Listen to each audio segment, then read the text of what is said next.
गाय हमारी माता है पूरा भारत गाता है चुड़ाने कोई नहीं आता है ಅಂತ ನೀ ಹೆಂಗೆ ಹಿಡಿತು ಹಂಗೆ ಸ್ವಲ್ಪ ಮತ್ತೆ ತ್ರಾಸ ಆಗಿರ್ತದ. ನೀವೊಂದು ಕೆಲಸ ಮಾಡು, ನಿಮ್ಮ ಅವ್ಗೆ ಏನಾದ್ರು ಹಾಸ್ಪಿಟಲ್ದಾಗ ಮಾರಿದಂದ್ರೆ ಕಿಡ್ನಿ ಕಣ್ಣು ಹಾರ್ಟ್. ರೈತರು ಯಾಕೆ ಉದ್ಧಾರ ಆಗಲಾಗ್ಯಾರ ಅಂತ ಯಾರಿಗೂ ಗೊತ್ತಿಲ್ಲ. ಯಾಕಂದ್ರೆ ಗೋಶಾಲೆಗೆ ದಾನ ಕೊಡ್ರಿ ಅಂದ್ರೆ ನೀವು ಬರೀ ನಮಸ್ಕಾರ ಹೊಡೆದು ಹೋಗ್ತೀರಿ.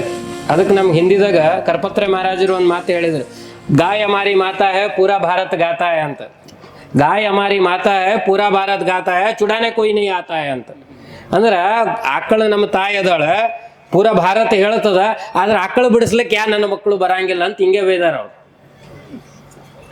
ಅಂದ್ರೆ ನೀವು ನಾ ಆಕಳ ಬಗ್ಗೆ ಇಷ್ಟು ಯಾಕೆ ಒತ್ತಿ ಹೇಳಲಿಕ್ಕತ್ತೀನಿ ಅಂದ್ರೆ, ನಾವೊಂದು 4-5 ಜನ ರೈತರಿಗೆ ಕೇಳಿದೆ ಮೊನ್ನೆ ಸಂತಿದಾಗ ಯಾವುದೋ ಊರಾಗ ಹಿಡಿದು. ಯಾವ ಊರೇ ಅದು? ತದುಲ್ ಬಾಗಿ ಅಂತ ಹೇಳಿ. ನಾ ಎಲ್ಲೇ ಹೋದ್ರೂ ಗೋ ಹಿಡಿತೀನಿ. ಈ ವರ್ಷ ಹಿಡಿದದ್ದು ನನ್ನ ಹತ್ರ ಇನ್ನೂ ಡಿಸೆಂಬರ್ ಅಂತ್ಯ ಆಗಿಲ್ಲ, 7,000ಕ್ಕಿಂತಲೂ ಅಧಿಕ ಗೋಗಳನ್ನು ಈಗ ಹಿಡಿದಿದ್ದೀವಿ ಆಗಲೇ. ವರ್ಷ ನಾವು ಗೋಗಳಿಗೆ ಹಿಡಿಯೋದು, ಕಸಾಯಿಖಾನೆಯನ್ನು ತೊಗೊಂಡು ಹೋಗೋದು, ರೈತರಿಗೆ ಕೊಡೋದು ಅಥವಾ ಗೋಶಾಲೆ ಕೊಡೋವಂಥದ್ದು ಮಾಡ್ತೀವಿ. ಅಲ್ಲಿ 4-5 ಜನ ರೈತರು ನನ್ನ ಜೊತೆಗೆ ಜಗಳ ಆಡಿದ್ರು.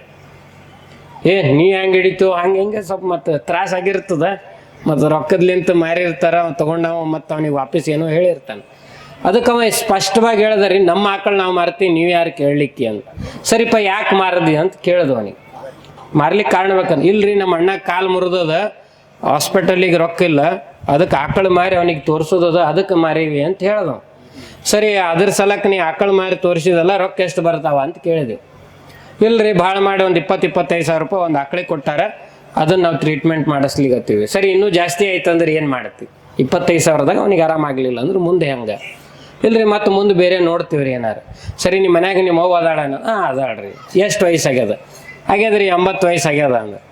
ನೀವೊಂದು ಕೆಲಸ ಮಾಡು, ನಿಮ್ಮ ಅವ್ಗೆ ಏನಾದ್ರು ಹಾಸ್ಪಿಟಲ್ದಾಗ ಮಾರಿದಂದ್ರೆ ಕಿಡ್ನಿ ಕಣ್ಣು ಹಾರ್ಟ್ ಲಿವರ್ ಎಲ್ಲ ತೆಕ್ಕೋತಾರ.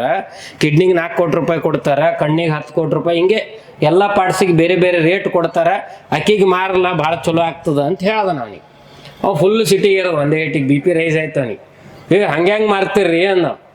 ಅಲ್ಲೇ ಮಗನೇ, ನಿಮ್ಮ ಅವು 1 ವರ್ಷ 2 ವರ್ಷ ಹಾಲು ಕೊಟ್ಟಾಕಿಗೆ ನೀ ಮಾರ್ಲಕ್ಕೆ ಹಿಂದೆ ಮುಂದೆ ನೋಡ್ಲಿಕ್ಕೆ ನೀ ಸಾಯತನ ಹಾಲು ಕೊಟ್ಟಾಳ, ಈಕಿಗೆ ಹೆಂಗೆ ಮಾರ್ತಿ ಅಂತ ಕೇಳಿದೆವು ನಾವು. ಅದಕ್ಕೆ ನಾವು ಎಂಥ ಸ್ವಾರ್ಥಿಗಳಿದ್ದೀವಿ ಅಂದ್ರೆ, ರೈತರ ಬಗ್ಗೆ ನಮಗೆ ಕಾಳಜಿ ಅದ. ರೈತರು ಯಾಕೆ ಉದ್ಧಾರ ಆಗಲಾಗ್ಯಾರ ಅಂತ ಯಾರಿಗೂ ಗೊತ್ತಿಲ್ಲ. ಎಲ್ಲಿವರೆಗೂ ಭಾರತ ದೇಶದ ಭೂಮಿ ಮೇಲೆ ಗೋವಿನ ರಕ್ತ ಬೀಳೋದು ನಿಲ್ಲಲ್ಲ, ಅಲ್ಲಿ ತನ್ನ ರೈತ ಉದ್ಧಾರ ಆಗಲ್ಲ. ಇದು ಬರ್ದಿಟ್ಕೊರಿ. ಹೇಳೋ ತ್ರಾಸ ಅನಿಸ್ಬೋದು, ನಿಮಗೆ ನೋವು ಅನಿಸ್ಬೋದು, ಇದು ವಾಸ್ತವ ಸತ್ಯದ.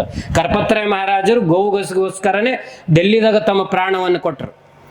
ಅವಾಗ ಹಾಕಿದ ಶಾಪದ, ಕಬ್ ತಕ್ ये रैत गाय बेचने का रुकेगा नहीं जब तक भारत उद्धार नहीं होगा, भारत विश्वगुरु नहीं होगा ಅಂತ ಹೇಳಿದ್ರು. ಅದಕ್ಕೆ ಭಾರತ ವಿಶ್ವಗುರು ಆಗ್ಲಿಕ್ಕೆ ಸಾಧ್ಯ ಆಗಿಲ್ಲ.